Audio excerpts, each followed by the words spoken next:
বাংলার অনেক পুরনো ঐতিহ্য, এই যেমন ধরুন হারিকেন, লণ্ঠন, টেলিফোন, উল্টোনো ডিমের ট্রের মতো ইটের রাস্তা, মহানায়কের প্রতিবাদী কণ্ঠের গান, সিপিআইএমের সমর্থক, ১০০ দিনের কাজের কর্মী, ভুয়ো ভোটার, চিটফান্ড, এরকম আরও অনেক ঐতিহ্যই নতুনের ছোঁয়া লেগে প্রায় নষ্ট হতে বসেছে। তবে কিছু কিছু মানুষ এই আধুনিক সভ্যতায় দাঁড়িয়েও পুরনো ঐতিহ্যকে বাঁচানোর আপ্রাণ চেষ্টা করে চলেছে। এই যেমন ধরুন ঘুষ, তা সে রাস্তায় দাঁড়িয়ে গাড়ির ড্রাইভারের কাছে টুকি বলে জানলায় হাত বাড়িয়েই নিক, কিংবা ঠান্ডা ঘরে বসে টেবিলের তলা দিয়েই নিক, ঘুষ কিন্তু একটা বহু পুরনো ঐতিহ্য। আর এই এত পুরনো একটা ঐতিহ্যকে টিকিয়ে রাখার জন্য একটা শ্রেণী কিন্তু আপ্রাণ চেষ্টা করেই যাচ্ছে, আর একটা শ্রেণী কোথায় স্টিং অপারেশন, কোথায় ভিডিওগ্রাফির মাধ্যমে এই ঐতিহ্যটাকে সম্পূর্ণ মুছে ফেলতে চাইছে বাংলার বুক থেকে। আর এই কষ্ট করে ধরে রাখা ঐতিহ্যগুলোর মধ্যে ২ নম্বরে হচ্ছে চুরি। চুরিটাও কিন্তু বহু পুরনো একটা ঐতিহ্য বাংলার।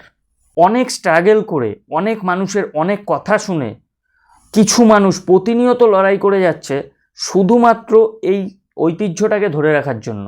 যদিও এই ঐতিহ্যটাকে ধরে রাখার জন্য চুরির পদ্ধতি পাল্টাতে হয়েছে চোরেদের।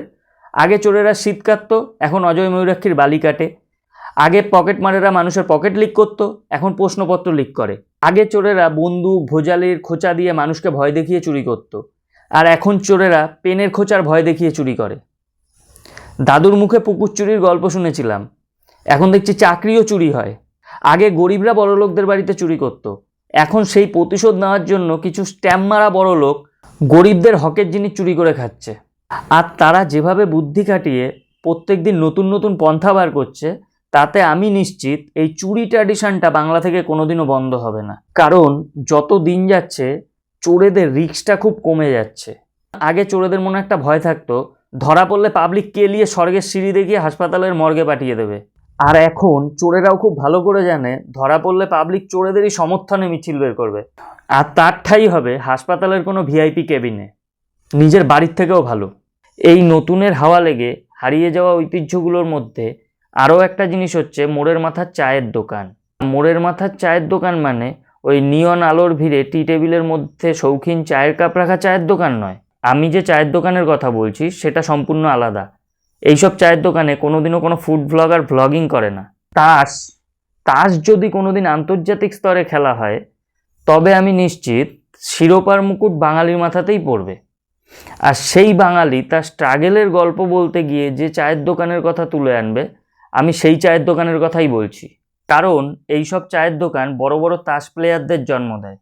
মূলত বিকেল 4টে থেকে একটা রঙিন টিভিতে সেই পুরনো দিনের দেব, প্রসেনজিৎ, চিরঞ্জিত, মিঠুন এদের বই দিয়ে শুরু হয়, আর রাত 10টা-11টায় রঙিন জল দিয়ে শেষ হয় এইসব চায়ের দোকান। আর সাথে থাকে বড় বড় ওস্তাদদের তাসের চাল। সব তাবৎ দার্শনিক, ঐতিহাসিক, ডাক্তার, ইঞ্জিনিয়ার, ক্রীড়াবিদ সন্ধ্যের পরে এইসব চায়ের দোকানে আসর জমায়। পৃথিবীর এমন কোনো বিষয় নেই যেটা নিয়ে এইসব চায়ের দোকানে আলোচনা হয় না। আমি আবার বরাবরই একটু ব্যাকডেটেড, আমার আবার ওইসব চায়ের দোকানই ভালো লাগে। মোদ্দা কথা 5 টাকায় চা পাওয়া যায়, আর আমার পকেটের যা অবস্থা তাতে ওই চা ছাড়া আমার গতি নেই। আর আলোচনাগুলোও শুনতে খুব ভালো লাগে। এই কিছুদিন আগে যুদ্ধের সময় একজন আরেকজনকে বলছে, পরমাণু বোমা মনে হয় ফেলবো না। সেই লাস্ট ফেলছিল হিরোশিমা নাগাসাকিতে, আমি তখন ওই জায়গায় ছিলাম। তো উনি বলছে, তুমি হিরোশিমা নাগাসাকিতে ছিলা? বলছে, হ্যাঁ, আমার মেজ বোনের শ্বশুরের মামার বাড়ি ওই জায়গায়, আমি বেড়াইতে গেছিলাম। বলছে, ওখানে হিরোশিমা নাগাসাকি জায়গাটা ঠিক কোথায়? বলছে, কেন, ক্যানিং থেকে 10 টাকার বাস ভাড়া। অনুষ্কা শর্মা মাঠে এসে বিরাট কোহলিকে ফ্লাইং কিস করেছে, বিরাট কোহলির লজ্জা পেয়ে সেঞ্চুরি করতে পারেনি, আউট হয়ে গেছে। এক লোকের প্রচণ্ড জ্বর নিয়ে ঠক করতে করতে চায়ের দোকানে এসছে, আর কি নেশা, না আসলে ভালো লাগে না। তো পাশের লোককে জিজ্ঞেস করছে, দাদা প্রচণ্ড জ্বর এসছে, কি করব? বলছে, ভাই ওষুধে এখন যে পরিমাণ ভেজাল, ওষুধ খাস না, খাসির চর্বি দিয়ে হালকা ঝোল করে বাংলা মদ খা, জ্বর ঠিক হয়ে যাবে। এরা দিলীপ ঘোষ আর রুদ্রনীল ঘোষকে 2 ভাই বানিয়ে দিয়েছে। ছোট ভাইটা আগে পাল্টি মারলো, বড় ভাইটা কি তার প্রতিশোধ নেওয়ার চেষ্টা করবে না? 100 দিনের কাজ বন্ধ হয়ে যাওয়াতে বাড়িতে বসে থাকা এক খুড়ো প্রায় 5 বছর ধরে 200 টাকা রোজে মাঠে মুনিশ খাটা এক খুড়োর সাথে আলোচনা করছে, স্কুল মাস্টারদের দিয়ে এটা বাড়ায় না। এদিকে কতগুলি চাকরি বন্ধ করে দিল। হয়তো আমাদের বাবা কাকার জেনারেশনটাই লাস্ট, এরপরে এই ঐতিহ্যটা উঠে যাবে বাংলা থেকে।